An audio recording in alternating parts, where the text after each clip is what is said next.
Hi, everyone, and welcome. Again, the number is 412-621-9728. We have a jam-packed lineup of guests today, and I'm sure there's going to be a lot of controversy.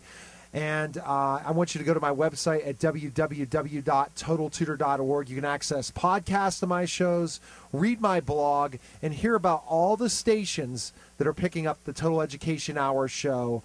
The Total Education Network is everywhere. And I want to first welcome my two guests. First of all, somebody that I'm just truly amazed and honored to be on the program, Vicki Cobb, author of many different nonfiction children's books. Thanks for calling the program. Hi, Neil. Glad to be here. Thanks for having me. I was, again, it's so great that you are able to call in and provide your expertise. And again, we are both fired up because of how they don't use nonfiction children's books enough in public education. And you're that advocate that we absolutely need to get out there and say, guess what? We can't just teach to this horrible, boring test all the time because kids just don't want to be in school because of it. That's right. All right, do you have your guest on the line? I'll have to find out from my producer if we do. So you can introduce, you brought someone with you today. Yes, I did. I brought a friend of mine, Penny Coleman. She is a fabulous, award-winning author, and she has a new book coming out in May called Elizabeth Cady Stanton and Susan B. Anthony, A Friendship That Changed the World, because, of course, it gave us women the vote. And in addition, Penny has taught graduate school courses in children's literature with a specialty in nonfiction, and she has been a distinguished lecturer at Queens College at the City of University of New York. And I think you're going to enjoy what she has to say. So, hi, Penny. Hi, I'm hearing you faintly, Vicki. Okay, it's very hard sometimes to hear each other. So, can you hear me well? Yes. Yes. Okay. Yes. Okay. So I'll just let you know and kind of give you when Vicki says something. Vicki's gonna, chime in different ways, and I'll kind of reiterate what she says. Okay? How's that sound? Because I guess we're gonna have to get used to that sometimes with the lines and everything. So, Penny, why do you write nonfiction? Well, because I'm curious about the world and everything in it, and nonfiction is infinitely interesting and useful. I mean, everything we do, what we talk about, it's nonfiction. So why not? Absolutely. And what are 6 reasons for the hegemony of fiction in K-12 classrooms? Well, when I became aware of the hegemony of fiction, which was, about 20-some years ago, and I was so astonished it never occurred to me. I'm a nonfiction lover. My 3 sons are nonfiction lovers. I launched on a mission to find out what are the reasons. And the first I discovered, which really dates back to the 70s, is the emergence of an avidly pro-fiction forces in terms of influential editors, reviewers of children's literature, the gatekeepers who decide what gets published and heralded, what books get recommended, lists that are compiled, and who sits on award committees. That's certainly one main reason. Another reason that emerged in the 70s was the replacement of the term nonfiction by the term information and informational. And you can pick up children's literature textbooks, and you can actually look in the index and look under nonfiction. And in many children's literature textbooks, it'll put C information or informational. You can actually go into libraries, and you'll see not nonfiction sections, you'll see information and informational. And that was, I think, a catastrophic development, because the semantic association that people make with information and informational is like reference books, dictionaries, and it totally negates the bulk of nonfiction literature, which is, full of just exciting biographies and the kinds of experiments, the science books that Vicki writes, and adventure stories, and all the wonderful, wonderful things that are out there for kids. And that still is true today, where information and informational is used instead of nonfiction. A third reason is the economics of nonfiction. I've had several editors and publishers confess to me that nonfiction is typically more expensive and time-consuming to publish. A fourth reason is, and I found this in my 10 years of teaching teachers who are getting their master's degree, and they certainly don't, when I raise the issue of why they prefer fiction to nonfiction, inevitably they will agree that it's emotionally safer. It's safer to teach with nonfiction because they and the students can remain detached from dissonant and unsettling material. One of the strategies that they use with fiction is they say to kids, well, you can rewrite the ending. Don't we wish we could do that with life? Yes, yes. And so that's another reason. The fifth reason is there's a plethora of myths and misconception about nonfiction. Go talk to any group of librarians or teachers, and I can guarantee you that they'll fill the blackboard or fill the easel board with myths and misconceptions, many of which are still widely held. Everything from boys read nonfiction and girls don't, to nonfiction is boring, to nonfiction is just for doing research. Nonfiction is not real reading.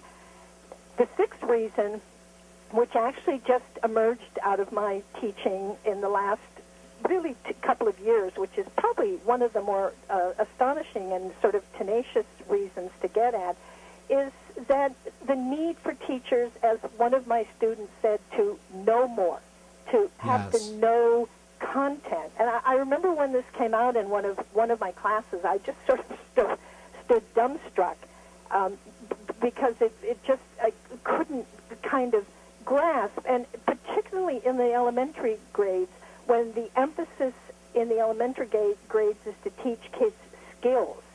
So with the focus being on skills, then fiction becomes easier to teach them comprehension skills, decoding skills, all of those kinds of skills, because then the teacher doesn't also have to know content. They don't have to know about the subject that the book is dealing with, either the person or the topic or whatever.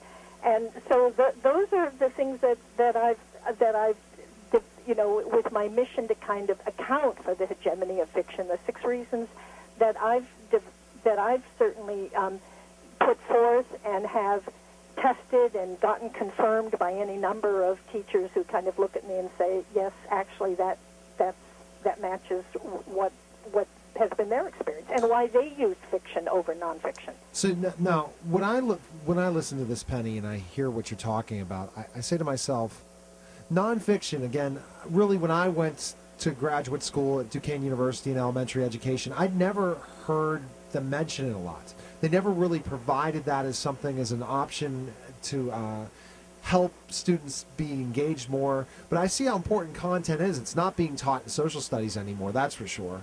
That basically they're teaching skills in social studies and they're forgetting about the history. Wouldn't you agree? Yes, absolutely. Yes, absolutely. And again, and I think that's for the kinds of reasons that have emerged in terms of my mission to try to figure out what's going on, is that it's just easier. Fiction is easier to teach with. Whatever you're teaching, fiction is easier for teachers, less demanding. And I wanted to say that I heard that in one state, I'll leave it unmentioned, that they don't teach science until the 4th grade because they have to teach reading.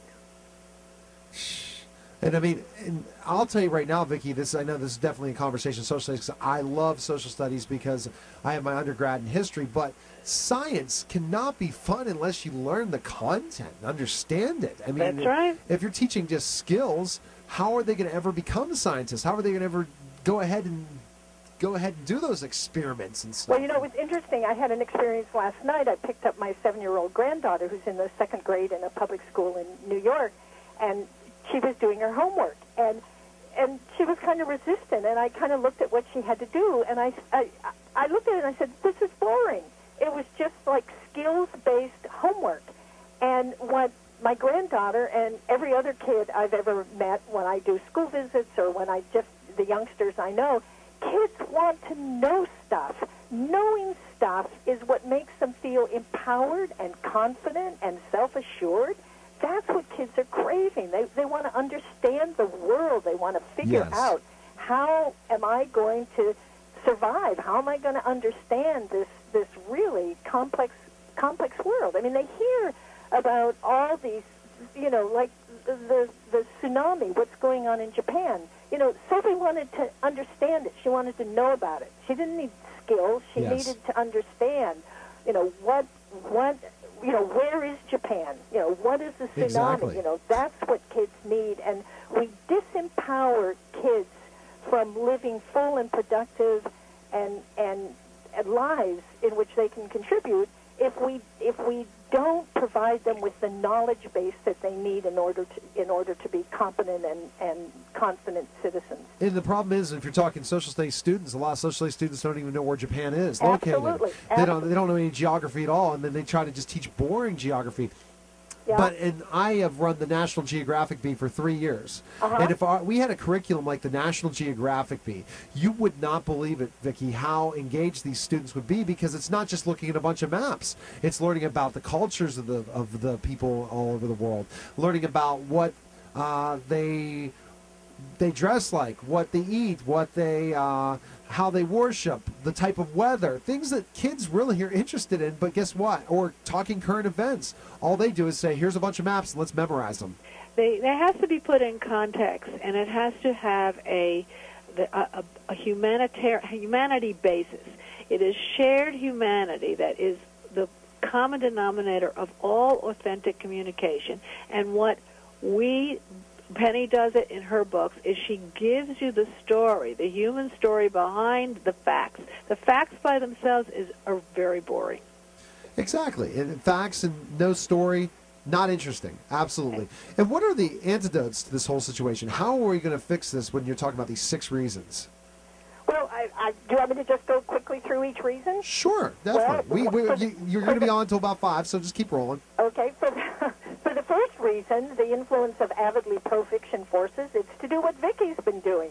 It's to mobilize pro-nonfiction forces, and also you, Neil, you're making significant contributions by giving the airtime for us to talk about this. So mobilize pro-nonfiction forces, and get everybody to hold students and librarians and teachers accountable for students' choices.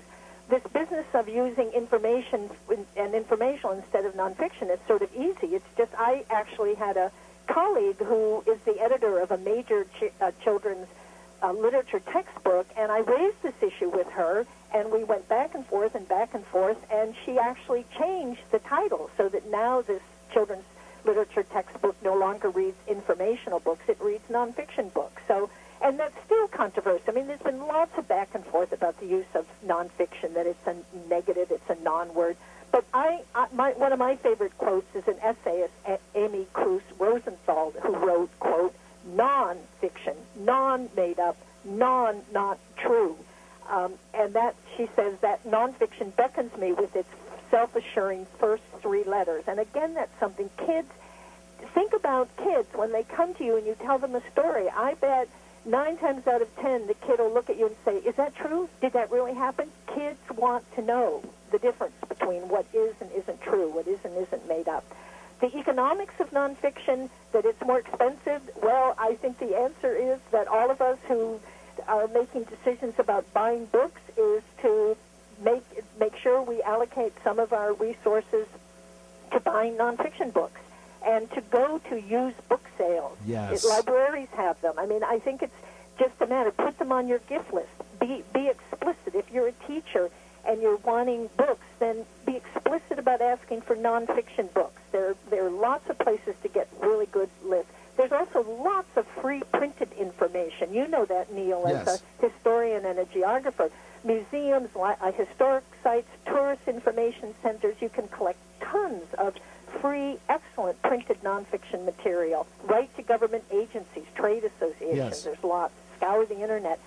The fact that fiction is emotionally safer than nonfiction, that I agree is true, but I think it's incumbent upon us as adults and as educators to face the realities of the world with kids and to not take the easy way out, because all the difficult issues that kids have to face, I think they will face it in less stressful, traumatic ways if adults take up the mantle of dealing with things like death.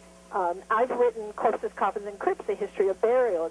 It's one of my books that I've written, and it's a book that people will say, oh, this is too scary, and then my answer is, well, none of us get out of life alive. We really should deal and talk about this when it's not so loaded in the sense of dealing with somebody's death, at the time. And so I just am a believer, again, as a mother, as a grandmother, and as an educator, that it's incumbent upon us as adults to help kids deal with real life situations. As I said earlier, we can't rewrite the ending. Exactly. Of life. You know what's amazing? I was talking to you, Vicki, before. I was only going to have you on for one segment, but we definitely wanted to have you on for a second because we have just learned so much information. And Vicki, you're right. Penny is just dynamic.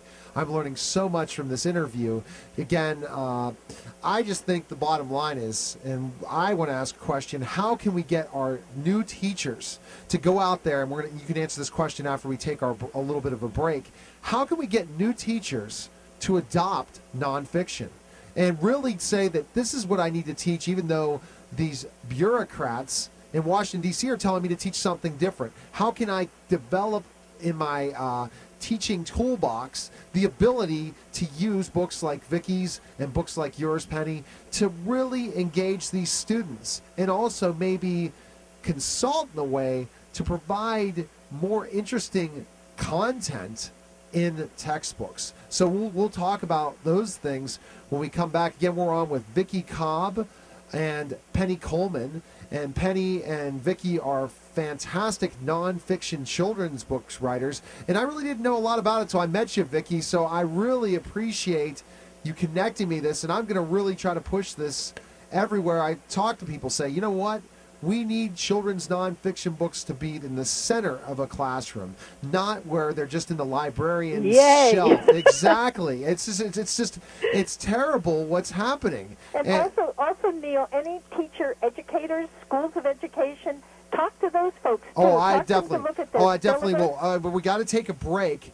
But you're again listening to the Total Education Hour. Again, I'm the host of the show, Neil Haley, and we'll be back in just a moment.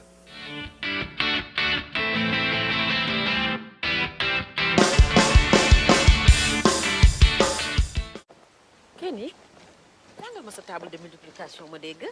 3 fois 3. 3 fois 2, 6. 3 fois 5, 15.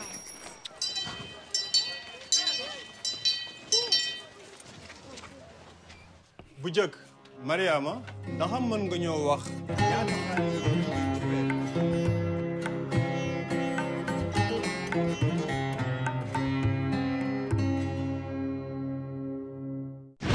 In a world of fear,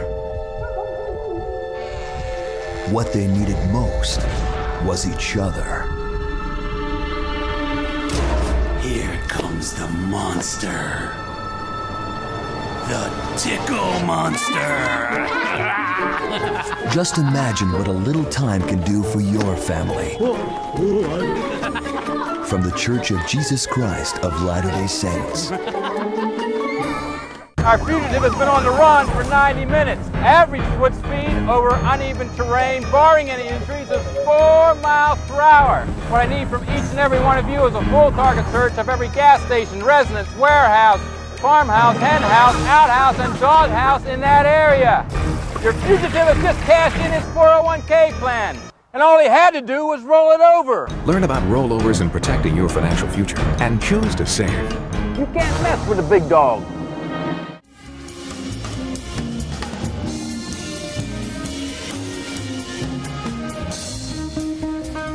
Hi, everyone. We're back to the Total Education Hour. I'm with Vicki Cobb, award-winning children's nonfiction writer. You wrote many different science books, and also Penny Coleman.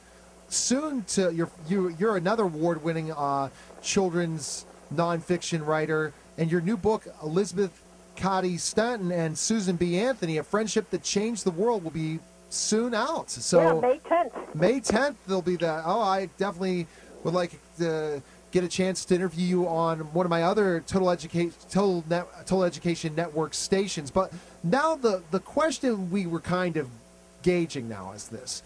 Vicki and you and I have been discussing this in a roundtable discussion about how in public schools, in all schools in general, children's nonfiction books are in libraries collecting dust.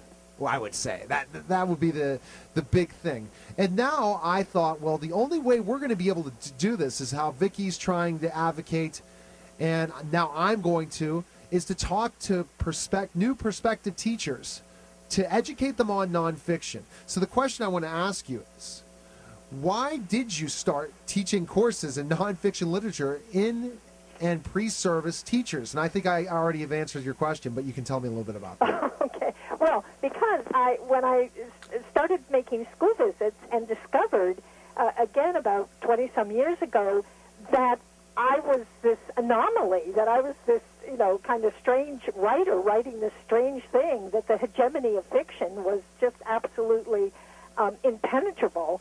I just said, wait a minute, this is outrageous. I'm a nonfiction lover. My sons are nonfiction lovers. My granddaughter, this is insane. So I just took it upon myself like Vicki, to start this crusade, because I think it's absolutely essential.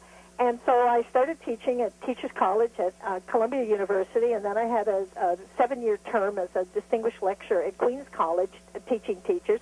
And the good news is, and by the way, I am a huge fan of teachers and librarians, because what I have discovered is that teachers and librarians absolutely embrace, they're hungry to learn about ways to stimulate themselves and to stimulate kids. Nobody wants to be bored. Kids don't want to be bored. Teachers don't want to be bored. And so when they have an opportunity to learn about the incredible wealth of possibilities with nonfiction, they embrace nonfiction. Yes. So there's some wonderful resources. Of course, the place to start, and I assign this in my classes, is, of course, the Think Tank website, which has a fabulous database of nonfiction books, a selected group of nonfiction books that are tied to the standards. There are also articles, podcasts. There's also a link on the Think Tank website to Authors on Call, which has even more resources. There's a blog, Interesting Nonfiction for Kids. I have a lot of information on my website, articles and links, and that link to other websites. So that's one place to start. And I really want to give a shout-out to certainly all the teachers and librarians and Yes. parents who I've had the privilege to teach and to talk with over all these many years, and to really affirm that when they learn about this incredible research, they embrace it. They use their own money to buy the resources. They get up to speed with the content. They add another book bin. These elementary schools Yes. have these bins where they keep books, and so they add a book bin with wonderful nonfiction books, up-to-date books. So it's exciting to be advocating for nonfiction because it's so rewarding. I just want to interject that one of the problems that the teachers have is that the schools are so terrified that they're not meeting the standards. Yes. That they're not teaching to the standards that the kids are going to be tested on. They don't realize that they would far surpass the standards if they know what the area is they have to teach. Like if they have to teach about the Revolutionary War, they should use the books in the library.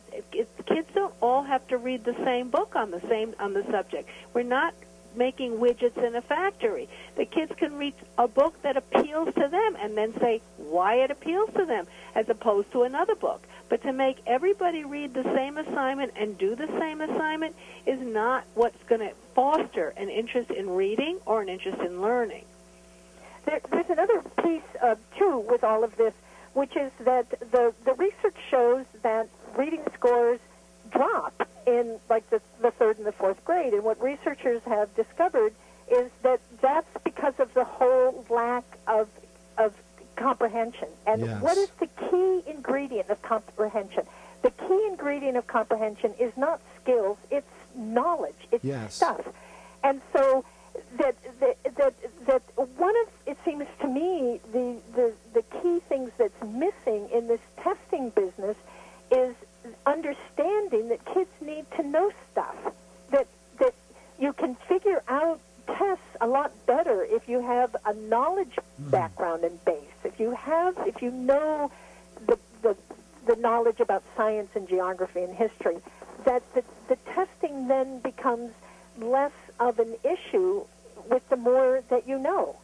And so that's another argument for using good nonfiction that puts forth material, puts forth stories, true stories. Exactly. And again, we're almost running out of time because we're getting close to the 5 o'clock hour, and we'll have to say goodbye, but I really enjoyed this. But one thing I would kind of is, how can we advocate? We're going through the schools, we're trying to talk to teachers, but the ultimate thing is through the media.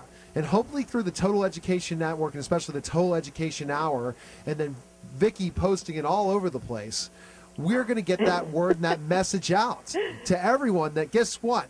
There are such great authors, especially your authors, Vicki, that provide such wonderful information for students, and that you need to be able to engage them. And one thing I'll talk about in teaching, when I first became a teacher, I thought, oh, it's going to be all the creativity out there, okay? I'm going to be able to do all these creative lessons, all these different things. Then you finally find out that's not true at all. You have to teach to a boring textbook. And what we need to do is say that's not going to increase test scores. That's not going to help kids read. So really quickly, Vicki, more information on you and more information on Penny. We got about a minute. Okay, well, the website you should go to is thinktank.com, and you can enroll in the database. We're going to be starting a new program of what we call computer side chats, where you can talk to us authors directly, interact with us directly. And Penny, I'll let you give your website information. Right. It's www.pennycoleman.com, no E in Coleman, so it's PennyColman. Also, there's a Facebook fan page for Elizabeth K. Stanton and Susan B. Anthony. Just do a search for Penny Coleman author. And Neil, you're doing a great thing, and I think the place for teachers to start, honestly, I say this in my classes, is be subversive. Just start one little bit in your classroom to just find one way to do a nonfiction read aloud. That's subversive. Yes. Get a nonfiction book and do a read aloud. That's a subversive thing. Get the kinds of books that Vicki writes and that all the Ink Think authors write, and just have them there available for kids. That's absolutely. subversive. All right, we have to get going, but thanks, ladies, for calling, and I'll talk to you soon, Vicki. Thank you, it was great Neil. talking to you, Penny. You're listening to Total Education Hour. We'll be back in just a moment.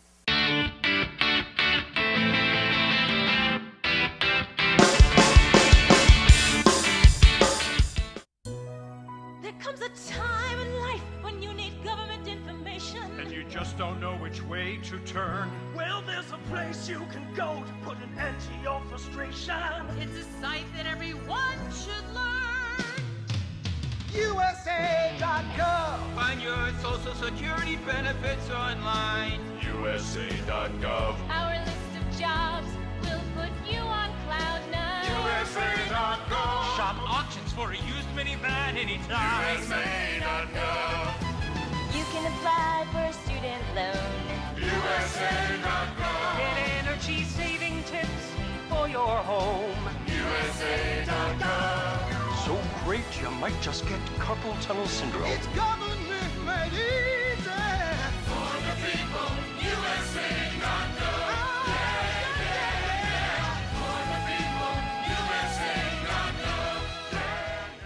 USA.gov. My Jamie. She was my baby girl, my precious baby girl. When Jamie was a teenager, she would spend her lunch hours going to the tanning salons. I didn't realize how dangerous they were. If you tan when you're young, your risks for melanoma are increased by 75%. That's huge. What I would say to mothers that allow their daughters to tan. No mother should have to visit their daughter in a cemetery. 1 person an hour dies from melanoma. Jamie's hour was at 1 o'clock in the afternoon on Friday, March 16th, 2007. I hope no one else has to mark their hour. This message is brought to you by the American Academy of Dermatology.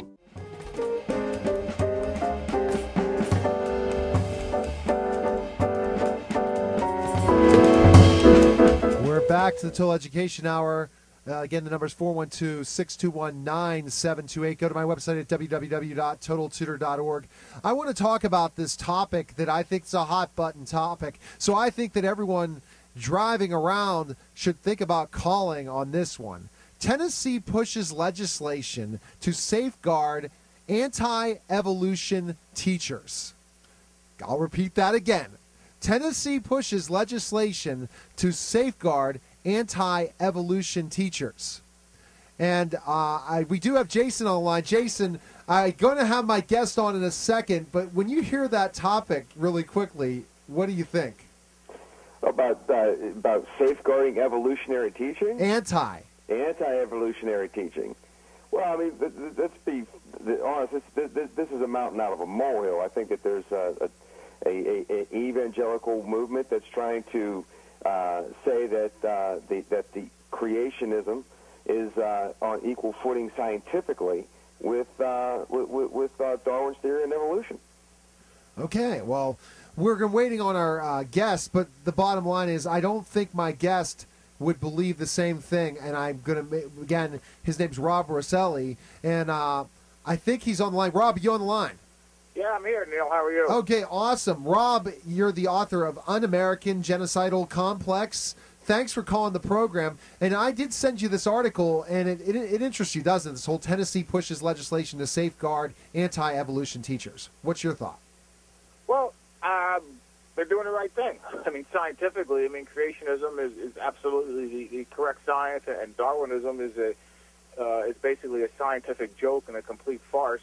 But I know a lot of our so-called progressive educators and, you know, the enlightened ones amongst us will no doubt bash Tennessee for being a bunch of rednecks and hillbillies or whatever the latest catchphrase is, but good for them. Jason, your comment. Jason, the public school guy, is on with us. He's my co-host, and he's been really an advocate of saying this is ridiculous. And Jason, what would you like to respond to Rob about that? Well, I mean, I'm not going to go as far as calling people names. That's not quite fair either. But, I mean, to be honest with you, this is a movement that was started recently in Kansas as an effort by the evangelical movement, particularly the Christian right, people such as Dr. James Dobson and in his organizations, to interject a religious alternative to what has been considered scientific fact. And I mean, we can all make these arguments, and we can use hyperbole, and we can say things that raise emotions. But the fact of the matter is, scientifically, if you talk to 95% of the scientists out there, they'll say that Darwinism is fact. Now, and I have, you know, in preparation for this, I talked to a number of people who teach biology in public schools, and they do address evolution in the classroom. It didn't need to be made law by the Tennessee State Congress, or be made law by Tennessee State Congress. Rob, your response? I don't know where to begin. I mean, 95% of biologists. So what? You know, look. It's only science. Darwinism as science, okay, is a scientific hoax of unprecedented proportions. Okay, it absolutely is religion. Okay, because it's is to eliminate a creator of the universe. Okay, I don't even know where to begin. You know, talking about the laws of thermodynamics, Newton's laws of motion. Darwinism doesn't even address Newton's laws of motion, the Big Bang Theory. I mean, that contradicts. We can't even get to the physical laws without getting out of the realm of Darwinism. Now, I want somebody to explain to me what substance started it all. I mean, how did the human brain, for example, evolve from slime or from fish? You know, forget God, forget religion, forget right-wing and Christian fundamentalists and all this other stuff. I want a specific scientific book that I can go into a lab and demonstrate that some kind of slime turns into the human brain. Hey, I got a pencil and paper right here. I'll write down the ISBN number and the title. I want to go into a lab and be able to demonstrate evolution. Now, I don't care if 99.9% of the biologists so-called in this country support this. There's not one that can name a valid scientific experiment that Darwinism is real.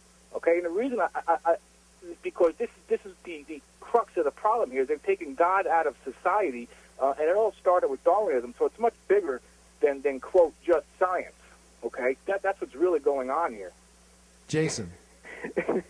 Wow. Okay. I don't know of a specific book in which you can write down an ISBN and all that kind of thing. That's a lot of posturing, and that's wonderful. You certainly have your point of view. But the fact of the matter is, if you really want to look and see how evolution has occurred over time, all you have to do is talk to a paleontologist. Look at fossils and look at how they have developed over time. You can look at how dinosaurs have developed over time. Now, I understand that there's an argument against it using carbon-14 dating and how somehow there's some kind of irradiation that doesn't allow for carbon-14 dating to be considered accurate.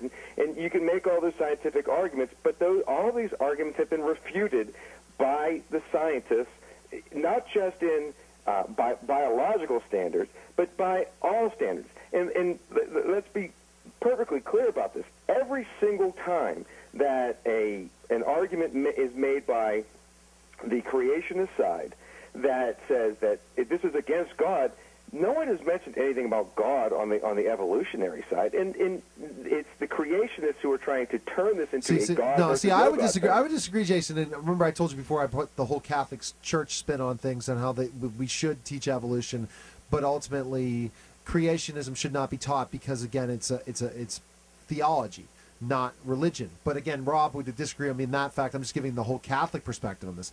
But Jason, to really think what they used evolution to do is to debunk God altogether. Many evolutionists. Yes, that's true. Rob, is that true? God. Is that true? That's absolutely true. Darwin did not go to the Galapagos looking for God. Can I ask a question? The reason you don't mention God is because God doesn't exist. So that's well, that may be your belief. It's certainly not mine. That's an extremely poor argument. Well, okay? You may not believe in God. I do, but I also don't think that Darwin went out to disprove God either. I think that's a very narrow point of view. Come on, Jason. Definitely Darwin did go out to disprove God. I mean, no, he didn't. As a matter of fact, he was a church-going member of the Church of England.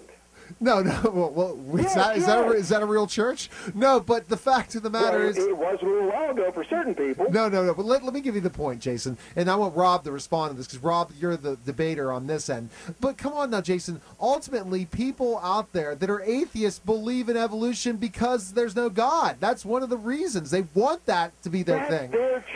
Is that true, Rob? Rob, look. I mean, again, we're stuck. We're in the realm of just biological life, okay, and so-called evolution. Now, you say, scientists refute this. According to the sources I've read, is everything from Neanderthal man to Lucy to Nebraska man. These are all Haeckel's drawings. Where a fish, an embryo of a fish, supposedly became human. All this stuff has already been established as blatant scientific fraud. Okay, but that being said. Okay, look, we can argue till the cows come home, all right? We only have a couple minutes here. But let me ask you a question, and, forget, just to be objective, why did evolution stop, and when did it stop? Evolution hasn't stopped. What? Evolution hasn't stopped. Really? Evolution continues. The problem is, and here's the crux of the problem of this argument, and again, this has been argued over and over again with this topic, is that, the creationist point of view looks at this topic and says, well, where's evolution at right now? Evolution happens over hundreds of thousands of years. Now, if you want to look at how things have changed, take a look at how man has changed. If you want to look at the quick view of evolution, take a look at how much we have changed in a short period of time since the beginning of the Second Industrial Revolution. Before then, we were very skinny, we were very short, and we were not well developed mentally. Why? Because we had poor nutrition and because our conditions did not allow us to do so. Let me finish my point. Okay, Second Industrial Revolution comes around, food and cars and transportation become better, nutrition becomes better, and now we are taller, we are bigger, we are stronger, and we are faster than we were 100 to 150 years ago whenever the Second Industrial Revolution occurred. Okay, Rob, I know what I want. I'm teasing my listeners. Go to the Total Education Network, especially TotalTutor.org, and you're going to find out about Rob Roselli's big evolution debate on April 20th. Because I tell you right now, some pro-evolution people are going to be on the program. Tell us more information on you real quick, Rob, before we have to take a break. Well, my website's boxofsunglasses.com, and I invite this gentleman, if you go to the homepage, to take my test of evolutionary knowledge, because there's much more to it than just biological life, which is a joke to begin with. I mean, you got to start explaining the Big Bang and the contradiction of Newton's laws of motion and the laws of thermodynamics and the hydrologic cycle and the carbon cycle and every other cycle that all came from this random explosion. I mean, it is a scientific joke. I don't care how many people and so-called biologists that have been re-educated support this scam. All right, it's that simple. Jason. Go ahead and laugh, right? It's funny, but, you know, what was Hitler trying to do? I mean, he was taking Darwin at his word. Okay, so go ahead and laugh. Right? It's funny. It's a big joke. All right. You use such hyperbole. You use words in order to gain people's emotional support. Hitler, really? So, Jason, you want to debate him again? We can definitely. And bring along the top physicists you can find. Well, you bring along the scientists that can prove your fraud of a side too. Please. All right. I don't need to. I'll be by myself. So, Rob, Jason, the public school guy, where can you find more information on you? Oh, yeah, my website, totaltutor.org. And you Google search Jason, the public school guy, it comes up first for all my listeners out there. And also television, Rob, because we're on TV as well. So we'll definitely send a picture. Rob, I really want to thank you for calling in. You really provided some great information to look at this whole evolutionary debate. We will continue this debate on April 20th. Thanks for calling the program. All right, Dale. Thanks a lot. All right, Have take a good care. Weekend. All right, you too. And Jason, thanks for calling the program as well. Anytime. Have a good one. So you're listening to the Total Education Hour, and wow, we went from nonfiction to evolution. Where are we going next after this break? We'll be back in just a moment.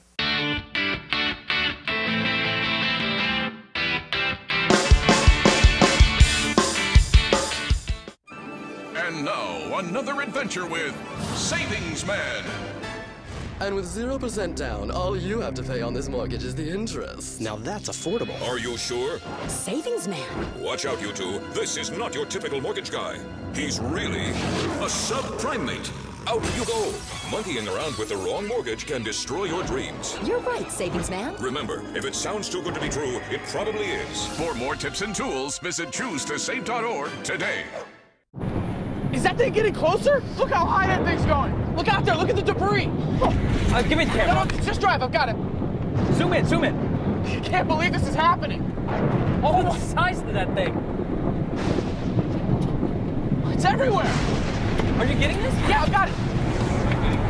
What was that? It's the National Guard. How'd they get here so fast? I don't know. Pull over. Pull over. Do you have what it takes to head into the heart of the storm? Check out NationalGuard.com. The American Legion.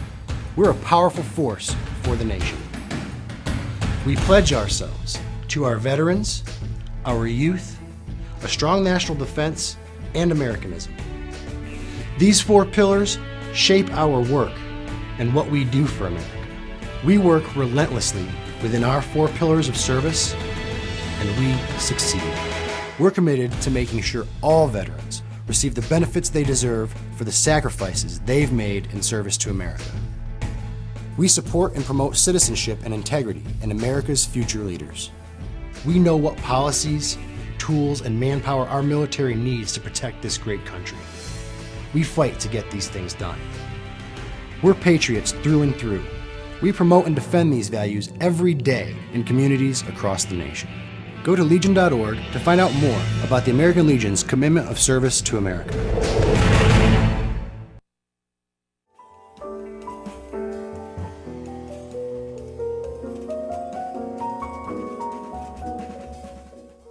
And welcome back to the Total Education Hour. I'm the host of the show, Neil Haley. Please go to my website at totaltutor.org. And now I do have my guest on the line, Susan Glaser, author of Who's the Boss? Thanks for calling the program. You're my regular Thursday night guest on one of the Total Education Network stations. Thanks for calling the program. Oh, my pleasure, Neil. So, Susan, now, the topic I sent, and I don't know if I want to, because I think you really did research and look at this, is the whole thing about D.C. charters tackle preschool. And I know for a fact this is something that the Bronx teacher absolutely does not like. I know a lot, TFT, and again, I have a lot of fans that listen to all Total Education Network shows because it airs other places, so people might say, Bronx Teacher, TFT, well, you got to go to my website to learn more information on them. But they think this is crazy to challenge preschool students with writing, with expectations, high expectations, not allowing scribbling. But I wanted to take an early childhood expert and see this article, and what do you think? Well, you know, that's very interesting that you mentioned two things in the same sentence. You mentioned, you know, like forcing writing and high expectations and not allowing scribbling. And it's interesting because writing actually precedes reading. But writing doesn't mean that you expect a pre-K or a 3-year-old or a 4-year-old to sit down and stay within the lines and write their letters correctly. What it means is that you have to give children ample opportunity for writing. That means when I say I just started, in fact, I think I wrote you a quick note, Neil, that oddly enough, I am working with a charter school in Cleveland, Ohio. Oh, wow. And we are actually trying to align a pre-K curriculum so that these children will be better prepared to go into kindergarten. Fantastic. And so this is like exactly what I'm doing, like right at this moment. And what I'm doing in the pre-K, for instance, is that I just introduced a whole journaling project, and it was a very long process in how we introduced the journals. We made it like a part of a treasure map. We made it very exciting. We talked about books in general. Children need to be able to handle books. Do they know how to go from left to right, from front to back, and not have the book upside down? Children who are not exposed to a lot of reading in their homes, that's what they need exposure to in the school setting. Right, so that's what I'm doing with the teachers. But in terms of the journaling, we were absolutely amazed. These children saw these as their very own books.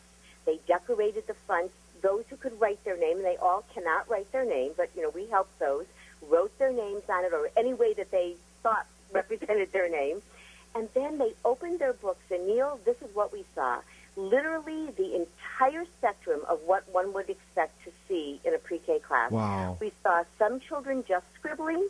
We saw some children where letter formation was beginning little squares and circles that looked a little bit like letters, but they weren't really letters. We saw most of the children were doing letter strings. Do you know what I mean by that? Just strings of letters. And they would come to me and they'd say, well, what did I write? And I'd say, well, you tell me, read me what you wrote. And then they would dictate these wonderful stories, which we would write down. And there were one or two children that had really incorporated things like words like stop or go or mom, you know, things that they have seen written environmental print. And that, if they mean a charter school, this is how I want my charter school to do it anyway. This is something that's incredibly appropriate. It allows children to write, which precedes reading. It gives them that idea that letters get grouped together to form words, and the words form sentences, and the sentences form thoughts and ideas. Well, Susan, very interesting. And now I'm seeing another side of you because you're a parent expert, but then going into I knew your early childhood, but absolutely. This is one of the things that I think makes unions really mad is the fact that, you know what, these charter schools are challenging these kids. They're creating these pre-K programs, but and here's the thing they say, Susan, is, well, you only pick a certain few of children that come to these charter schools, and you don't pick everyone. So that's why everything's wrong with charter schools. But don't you think, Susan, maybe the public schools need to think about taking what the charter schools are doing and hiring you out to consult with them as a more of a situation, or use your consultation services instead of debunking that this should not be going on? Yeah. You cannot just make a blanket statement and debunk it. And by the way, the charter school that I'm working with, it's first come, first served. Children are not tested to get in there, by the way. The only children who get in automatically are those with siblings, which makes sense. So, first of all, not all charter schools just pick and choose, you know, like the students that they think are going to succeed. So I have to just say that. Yeah, I actually think that what we really need in early childhood is a big shakeup. We need to see kindergarten as a part of the continuum of preschool. It's pre-K, kindergarten, first grade. children don't automatically, from the time that they finish pre-K, like in July, or if they go full year, they don't suddenly become grade school, like fifth graders in a month. No, not at all.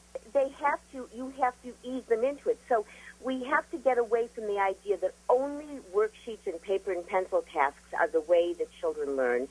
People in early childhood understand that children learn by being in authentic settings, and that's kind of one of those buzzwords in early childhood. Authentic yes. means, for instance, to give you an example, because not every child loves to go to their journal, I put little clipboards in the block corner, in the dramatic play corner, and you know what happens? I have children labeling their buildings and kids writing down recipes or taking orders in a pretend restaurant.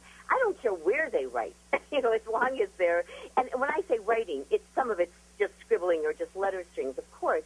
And kindergarten, they need to just take the children where they are, it's called scaffolding, and then just keep adding layers to it. It is doable, and there really cannot be this strict division between, this is pre-K, now suddenly you're in kindergarten. You got it. And you can't have that. And the fact is that so many learners are so diverse, and the expectations should be different. But I think what charter schools do is they individualize instruction more, don't they?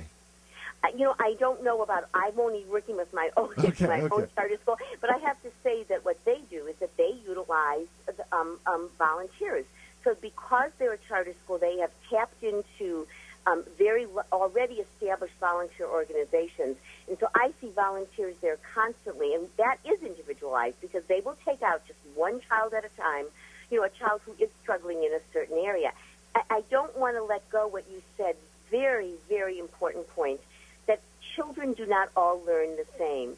Not every child is a visual learner or an auditory learner, and very often younger children learn kinesthetically or tactically, and we need to really think about that, not just in pre-K, but through kindergarten and first grade until children, can really develop the kinds of, I'll call it, quote-unquote, school skills that will take them further. I don't know, but that's an important point, Neil. I'm glad you brought that up. Great point. And I guess you agree with what DC's doing, providing the pre-K programs and stuff. That's as long as they're done, as long as they are developmentally appropriate. I mean, if I went into a pre-K class and I saw the teachers having them sit down and write in lines and worksheets, no, I wouldn't be in favor of it. But that's not my sense of it. My sense of it from reading these articles is that they understand that children need to move their bodies. They need to be a dynamic partner in the learning. They don't need to just be an empty receptacle that the teacher's stuffing information in, because that's really not the way young children learn best. Okay, Susan, where can we find more information on you? You can find my books on our website, which is WTBoss.com, or on Amazon. The name of the book is Who's the Boss? Well, I appreciate you calling, Susan, and really, you're going to be a monthly guest on the program, so we're going to keep looking at the early childhood education topics and things, but I really believe that we need to push these kids in a way to prepare them for kindergarten, because kindergarten is such an important time, and if kids struggle in kindergarten, Susan, they're going to be lost, aren't they? I absolutely agree, and this is the balance. This is where people get a bit confused. And just my ending point will be, you can do all of those things, get these children ready to write, ready to read, understand about word families, beginning sounds, without having it look like a fifth grade classroom. It's possible. I do it. I've done it for years. Oh, you absolutely, Susan. And thanks for, again, we can find Susan on Thursday nights on one of my Total Education Network stations, and you can learn more by going to her website. Susan, thanks for calling the program. Thank you, Neil. And you have a great evening, great weekend, and I'll talk to you soon, okay? Great. Bye-bye, Neil. All right, that was Susan Glaser, author of Who's the Boss. I cannot believe how quickly this hour went. I'm just shocked. What awesome guests we had. I want to thank Vicki, Cobb, and Penny Coleman for calling the program, the nonfiction writers. So if you want to learn more information, go to TotalTutor.org and re-listen to the show, because it'll be on one of my networks. And also, I really like this whole Rob Roselli versus Jason the Public School Guy debate. It was really interesting. I think it got heated And now you all are going to call me and say, you know what, Total Tutor, what you do is you go and set up somebody else for failure. No, I don't do that at all. Jason was prepared. He knew what he was getting himself into. But we bring both sides of the argument on the Total Education Hour. We don't, and especially the Total Education Network. We don't want just one side of the story like some stations out there. And education talk, come on now. Oh, it needs to be touchy-feely. It's not going to be touchy-feely with Neil Haley, the Total Tutor. I'm sorry. It's not going to be, and I'll refuse. Well, tonight on one of my, on the Total Education Network, on one of my stations, I'll be having a homeschool roundtable discussion. And it's going to be phenomenal. Homeschool parents will call the program. And if you are listening to this as a podcast, I'm sure you can find that information really quickly by Google searching Education Talk Shows. Remember to write an iTunes review. Go to iTunes, search Total Education Network, and guess what? Write an iTunes review. I want to thank Christopher Perrone for being my phenomenal producer and my television producer, Christina. And I hope we're going to see her every week because, again, we're on television as well. Go to the website, totaltutor.org, to learn more information. I hope everyone has a great evening, and I'll talk to you next week at 4:30. Good night.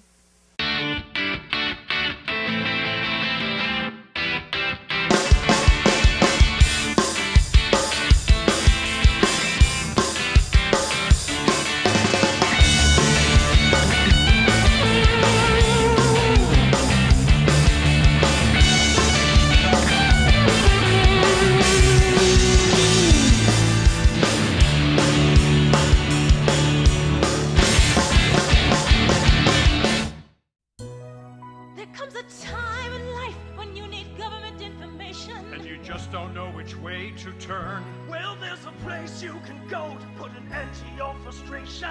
It's a site that everyone should learn. USA.gov. Find your Social Security benefits online. USA.gov. Our list of jobs will put you on cloud nine. USA.gov. Shop auctions for a used minivan anytime. USA.gov.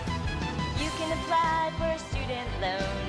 USA.gov. Get energy saving tips for your home. USA.gov. So great you might just get carpal tunnel syndrome. It's government made easy for the people. USA.gov. For the people. USA.gov. What are you doing, dear? My finances. Every week I divide my allowance. Some to spend, some to charity. But the first thing I do is set aside 10% to save for my future. That's awfully grown up. Did you learn that in school? No, Dad taught me. He said if you want something tomorrow, you have to save today. Dad's saving for retirement. I'm saving for a new bike. Choose to save. To learn how to get started, get your free Power to Choose brochure. He's a smart man, your father. Our fugitive has been on the run for 90 minutes. Average foot speed over uneven terrain, barring any injuries, of 4 miles per hour. What I need from each and every one of you is a full target search of every gas station, residence, warehouse, farmhouse, hen house, outhouse, and doghouse in that area. Your fugitive has just cashed in his 401k plan, and all he had to do was roll it over. Learn about rollovers and protecting your financial future, and choose to save. You can't mess with a big dog. Delhi's a mad, chaotic place at first glance, but there is a method to the madness somewhere.